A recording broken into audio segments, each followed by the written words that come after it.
Back to another video of cricket talk live. और आज हम बात करेंगे, आज की वीडियो बड़ी स्पेशल होने वाली है। इस वीडियो में हम बात करेंगे Pakistan batting versus India batting, Pakistan bowling versus India bowling, क्योंकि ऑफिशियल स्क्वाड्स भी आ चुके हैं पाकिस्तान और इंडिया दोनों के। अब हमारे लिए बहुत आसान है प्लेइंग 11 बनाना पाकिस्तान की या इंडिया की। हाँ, अगर बीच में एक दो चेंजिंग आती है वो बात की बात है पाकिस्तान स्क्वाड में, लेकिन चांसेस देखते हैं क्या बनते हैं, क्योंकि अभी तो रिपोर्ट्स है, ऑफिशियल कुछ हुआ नहीं। तो हम बात करेंगे, स्टार्ट करते हैं ओपनिंग बैटर से। मैन टू मैन कंपैरिजन करते हैं, वो ज्यादा आसान होगा।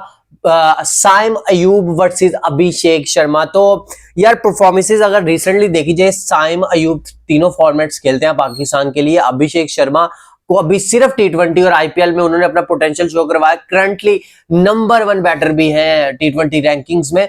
तो मैं ये कहूंगा यहाँ पे इंडिया का पलड़ा भारी इस वजह से है क्योंकि साइम अयूब की कंसिस्टेंट परफॉर्मेंसेस नहीं है इन टी20 आए। उसकी वजह यह है कि साइम वेस्ट इंडीज में बस परफॉर्म किया, बांग्लादेश में स्ट्रगल किया, पाकिस्तान की बांग्लादेश की होम सीरीज में स्ट्रगल किया। ओवरऑल उनकी 20 या 21 की एवरेज है टी20 क्रिकेट में। ओडीआई में उन्होंने अपना नाम बनाया, ना अभी टेस्ट में उस तरह से फ्लरिश हुए और ना टी20 में। इवन टी20 की उनकी जो फॉर्म वीक चल रही थी वो ओडीआई में भी इफेक्ट हुई है। हमने देखा वेस्ट इंडीज के अगेंस्ट तीनों मैचेस में वो नहीं चले।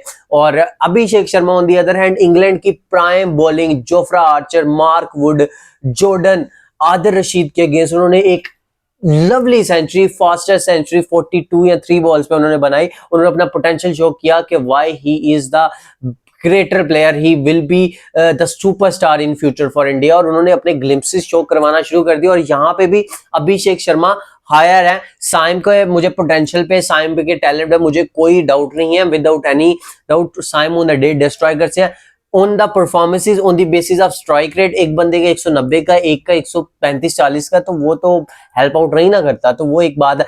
नंबर 2 पे हमारे इधर से आएंगे साहबजादा फरहान, और उनकी उधर से आएंगे शुभमन गिल में भी, या संजू सैमसन। चलो संजू सैमसन कर लेते हैं।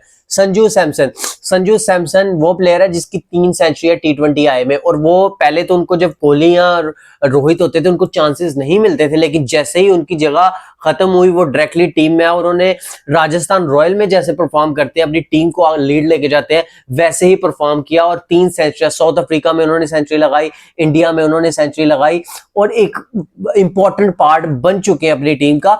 ठीक है, आगे इंडिया के प्लेइंग 11 में होते हैं नहीं होते, लेकिन मोस्टली होंगे क्योंकि जीजी बहुत बैक करते हैं संजू को। और संजू का स्ट्राइक रेट 170 प्लस का है। तो संजू और फरहान तो अभी नहीं आएगा, फरहान की परफॉर्मेंस में कोई डाउट है नहीं, लेकिन जितना एक्सपीरियंस संजू सैमसन का उतना फरहान का नहीं। और फरहान की परफॉर्मेंसेस भी बिट्स एंड पीसेस में आती है, कंसिस्टेंट बीच में नहीं भी होते। लेकिन मैं यहाँ पे भी संजू सैमसन को ही ऊपर रखूंगा। हमारे पास नंबर 3 की चॉइस पाकिस्तान की तरफ से फखर जमान, इंडिया की तरफ से सूर्य कुमार यादव। तो ये काफी इंटरेस्टिंग है। सूर्य कुमार यादव वो बैटर है जो दो साल लगातार बैटर ऑफ टी20 बेस्ट बैटर रह चुके हैं। और सूर्य कुमार यादव का भी स्ट्राइक रेट 170 का है, नंबर 1 बैटर भी रह चुके हैं। और उनके पास जितनी 360 शॉट्स है, हर तरफ वो शॉट्स खेल सकते हैं। तो उनका कंपैरिजन आप Fakhar Zaman on the other hand, आप कह सकते हैं कि Fakhar on the day dangerous हो सकते हैं। फखर से ज्यादा डेंजरस कोई नहीं है यार। एक चीज का एज मैं फखर को दे सकता हूं इस वजह से क्योंकि Suryakumar Yadav never performed against Pakistan के अगेंस्ट वो बंदे ने परफॉर्म ही नहीं किया होगा। मेरे ख्याल में 10-15 उसका फेवरेट होगा, इतने मैचेस उन्होंने खेले हैं। तो फखर जमान क्योंकि प्रेशर सिचुएशन में हमेशा उभर के आते हैं, तो मैं इस टाइम पे थोड़ा सा एज, क्योंकि स्काई की भी वैसी फॉर्म नहीं है, तो मैं जाऊंगा फखर जमान के। आल्दो आईपीएल सीजन रहा है, लेकिन इंटरनेशनल में उस तरह की फॉर्म नहीं है स्काई की, तो मैं फखर को यहाँ पे एक एज ऊपर दूंगा। उसके बाद नंबर 4 पे हमारे यहाँ पे आएंगे सलमान अली आगा, और वहां से मेरे ख्याल में रिंकू सिंह आएंगे। रिंकू सिंह और सलमान अली आगा कोई कंपैरिजन नहीं है, क्योंकि एक फिनिशर है, एक लेफ्टी है, एक राइटी है। तो मेरे ख्याल में यहाँ पे भी रिंकू सिंह का जो पलड़ा है ना वो भारी है, भारी नजर आता है। उसके बाद तिलक वर्मा का के सामने मैं लाऊंगा मोहम्मद हारिस को। मोहम्मद हारिस और तिलक वर्मा में कोई मैं कंपैरिजन है ही नहीं, क्योंकि मोहम्मद हारिस एक ब्रेनलेस प्लेयर, आपको पता ही है। वो उनको पता ही नहीं है कि उन्होंने कब कौन सी शॉट खेलनी है। तो वो उस तरह से मैं उनपे कसम से, अगर फरहान अच्छी कीपिंग कर लेते तो वाई नॉट फरहान को एज अ कीपर खिला सकते हैं। तो अगर बाबर आजम इन फ्यूचर अगर टीम में अगर एशिया कप में आते हैं तो वो हारिस को ही रिप्लेस करेंगे, क्योंकि हारिस एक वीक लिंक नजर आता है टीम में। और Tilak Varma on the other hand Virat Kohli की बेस्ट रिप्लेसमेंट बताया जाए। नंबर 4 पे वो कैसे परफॉर्म करते हैं सबने देखा, साउथ अफ्रीका में सेंचुरी है, 3 उनकी भी T20 सेंचुरी। तो ये टीम है इंडिया की, ये इनकंपेरेबल है, मतलब इसका कंपैरिजन किसी के साथ होगा नहीं। हारिस के साथ ऑफ कोर्स यहाँ पे भी तिलक वर्मा बाजी मारेंगे। उसके बाद हसन नवाज, हार्दिक पांड्या। यार हार्दिक पांड्या ऐसा प्लेयर है जो क्लच मूवमेंट में उभरता है, खिलता है, प्रेशर हैंडल ऐसे करता है। मतलब वो अभी भी मैं कभी को रील देख रहा हूँ ना इंस्टा पे, तो आता है कि bro is the only difference from 23rd world cup. हाँ, उस दिन अगर हार्दिक होते ऑस्ट्रेलिया वाले फायर में तो कहानी वाकई बदलती, क्योंकि वो बंदा प्रेशर को सरवाइव करके फिर बड़ी शॉट्स लगा के गेम बना देता। Batting, bowling, fielding, he is energetic, he can lead the team as well. उनको लीडर की रेस से तो बाहर कर दिया इंडियन इंटरनेशनल, लेकिन वो एक अच्छे कैप्टन भी थे, ठीक है। और प्लेयर तो वो अच्छे, उनका कंपैरिजन ठीक है। हसन नवाज हमारा राइजिंग यंग टैलेंट है, पाकिस्तान टीम में करंटली जो सबसे ज्यादा आई बॉल्स हिट करने वाला प्लेयर है वो हसन नवाज की तरफ हम देखते हैं, लेकिन हार्दिक पांड्या से वो बेहतर नहीं है। तो यहाँ पे भी मैं हार्दिक पांड्या के साथ जाऊंगा। उसके बाद मेरे ख्याल में कुलदीप भी खेलेंगे। उसके बाद हम बॉलिंग पे कंपैरिजन पे आ जाते हैं, कुलदीप, वरुण, यहाँ पे मुकीम अबरार। देखिए जी, कुलदीप इस बार ना मुकाबला जो है ना स्पिन का वो बराबर है। मैं उसकी वजह आपको बता देता हूं वो कैसे बराबर है। वो वजह ये है कि अगर पाकिस्तान अबरार और मुकीम के साथ जाता है ना, तो वहां से कुलदीप और वरुण दोनों ही बराबर। वरुण चक्रवर्ती का हाल जो 21 में किया था बाबर रिजवान ने, वो सबके सामने 152 याद होगा। तो वो ओनली मैच था, और उसके बाद वो डिसअपियर हुए। फिर उन्होंने आईपीएल में परफॉर्म किया, गौतम गंभीर की टीम थी कोलकाता, उन्होंने उसमें परफॉर्म करके आगे आए वो टीम में। तो एक अच्छे बॉलर तो हैं, इसमें कोई डाउट है नहीं। लेकिन यहाँ पे मुकीम ने जैसा परफॉर्म किया, मुकीम का हाल तो उतना एक्सपीरियंस नहीं जितना वरुण के पास है या जितना कुलदीप के पास है। तो यहाँ पे बराबर का मुकाबला है। रही बात फास्ट बॉलिंग की, बुमराह की इंक्लूजन इतनी मायने रखती है इंडिया के लिए। हार्दिक पांड्या भी है, बुमराह भी है, हर्षद राणा भी है, अर्शदीप सिंह भी है। तो देखते हैं कौन खिलाते हैं यहाँ पे, हारिस रऊफ, शाहीन, हसन अली, मिर्जा। तो बॉलिंग में मैं कहूंगा अभी भी मैं पाकिस्तान को थोड़ा सा इस वजह से दूंगा, क्योंकि विदाउट बुमराह इंडिया बिखर जाती है, और वो हमने देखा भी है।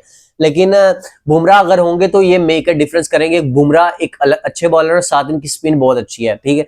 तो ये बहुत चीजें मैटर करती है। इंडिया की जो बॉलिंग है वो थोड़ी सी, मुझे फास्ट बॉलिंग कह रहा हूँ, थोड़ी सी वीक लगती है एज कम्पेयर टू पाकिस्तान।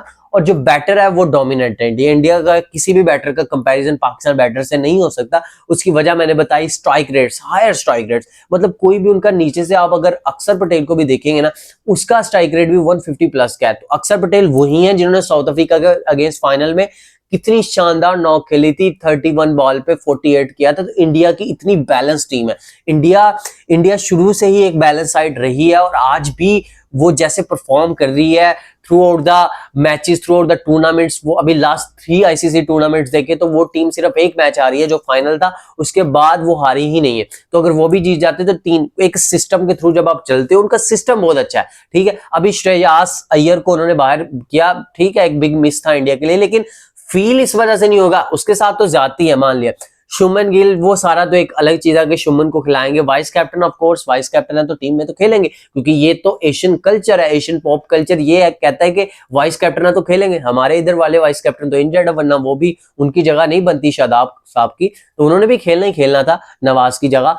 तो ये बात करने का ये मकसद होता है कि हमारी टीम्स में बहुत ज्यादा डिफरेंस है, 90-10 जैसे हम बात कर रहे थे। लेकिन पाकिस्तान को भी आप कभी भी काउंट आउट नहीं कर सकते कि पाकिस्तान हारेगा ये वो। लेकिन एक दो चेंजिंग पाकिस्तान अगर कर ले तो बेहतर है उनके लिए, क्योंकि यूएई में थोड़ा सा एक्सपीरियंस रिक्वायर्ड होता है, थोड़ी सी स्मार्टनेस रिक्वायर्ड होती है। आपको टैक्टिक्स अपने ठीक करने पड़ेगा। आपका नया कोच है, आप बहुत सारी चीजों पे T20 में काम भी कर रहे हो, आपने प्रिपरेशन करनी है वर्ल्ड कप की जो आगे आने वाला है। तो ये सारी चीजें साथ साथ ही है। तो ये था पाकिस्तान इंडिया के टॉप ऑर्डर का कंपैरिजन। अगर आपको ये वीडियो पसंद आई हो तो वीडियो को लाइक करें, चैनल को सब्सक्राइब करके बेल आइकन को प्रेस करना मत भूलिए, क्योंकि आगे महामुकाबले आने वाले हैं। एक अच्छा मैच देखने को मिलने वाला है 14 को, तो हम सब उसका वेट कर रहे हैं।